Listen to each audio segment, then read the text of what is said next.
ये वीडियो आपके लिए बहुत इंपॉर्टेंट होने वाली है। आज मैं डीसीपीटी का recent internship guideline simple language में एक्सप्लेन करने वाली हूँ।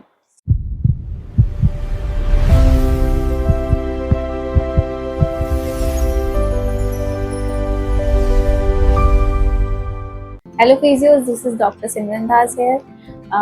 अगर आप बीपीटी स्टूडेंट हैं और आपका कॉलेज या यूनिवर्सिटी दिल्ली के बाहर है और आप इंटर्नशिप दिल्ली में करना चाहते हैं तो आज ये वीडियो आपके लिए बहुत इंपॉर्टेंट होने वाली है। आज मैं डीसीपीटी का recent internship guideline simple language में एक्सप्लेन करने वाली हूँ। तो ये गाइडलाइन सबसे पहले किसके लिए है? सबसे पहले समझ लिए गाइडलाइन बीपीटी और बीओटी स्टूडेंट्स के लिए है जो दिल्ली के बाहर इंस्टीट्यूशन में बीपीटी या बीओटी करते हैं, लेकिन इंटर्नशिप उनको दिल्ली में करनी है।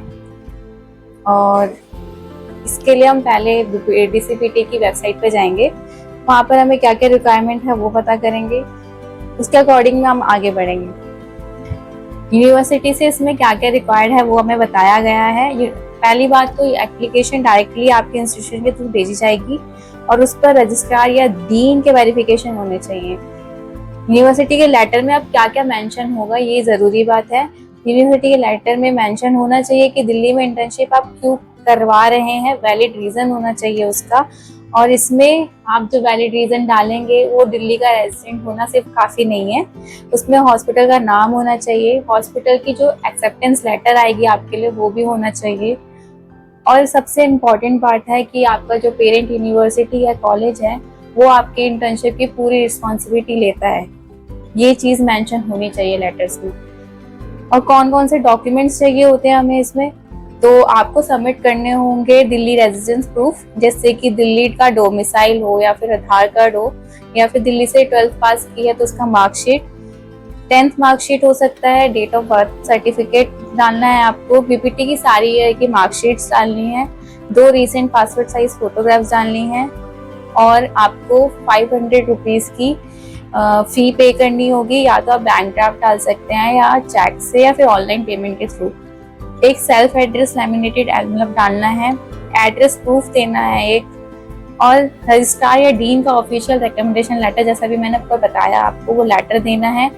और अगर आप जिस स्टेट से फिजियोथेरेपी कर चुके हैं, बीपीटी कर चुके हैं, उस स्टेट में आपका कोई काउंसिल है, जैसे दिल्ली का डीसीपीटी काउंसिल है वैसे ही बाकी स्टेट्स के भी काउंसिल होते हैं। अगर उस आपके स्टेट का कोई काउंसिल है तो उधर से भी आपको एनओसी लेनी पड़ेगी।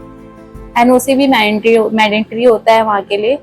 फिर आपको एक इम्पॉर्टेंट रूल और फॉलो करना पड़ेगा, जो अगर आपने दिल्ली हॉस्पिटल ज्वाइन किया है इंटर्नशिप के लिए तो वहाँ से आपको ज्वाइनिंग लेटर लेना पड़ेगा और वो आपको डीसीपीटी को प्रोवाइड करना पड़ेगा। और आप वो ज्वाइनिंग लेटर 3 वीक्स के अंदर प्रोवाइड करते हैं तो आपको आपका रजिस्ट्रेशन सर्टिफिकेट आपको मिल जाता है। अगर आप 3 वीक से ज़्यादा टाइम लेते हैं तो आपका रिपोर्ट सबमिट तो रजिस्ट्रेशन रिजेक्ट हो सकता है या सर्टिफिकेट इशू नहीं हो। अगर आपको डीसीपीटी अप्लाई करने में भी कोई दिक्कत आती है तो आप हमारा प्रीवियस वीडियो देख सकते हैं हमारे चैनल पर जाकर। हमने उसमें समझाया है कि आप दिल्ली से हैं और डीसीपीटी कैसे अप्लाई करना है, उसका पूरा प्रोसीजर उस वीडियो में आपको मिल जाएगा। उम्मीद करती हूँ कि आपको ये इंटर्नशिप प्रोसेस वीडियो पूरा क्लियर हो चुका होगा। और अगर आप फिजियोथेरेपी रिलेटेड लेटेस्ट अपडेट्स चाहते हैं तो हमारा चैनल सब्सक्राइब कीजिए। अगर आपको कोई भी डाउट है तो हमें कमेंट सेक्शन में ज़रूर पूछिए। Thanks for watching, see you in the next video.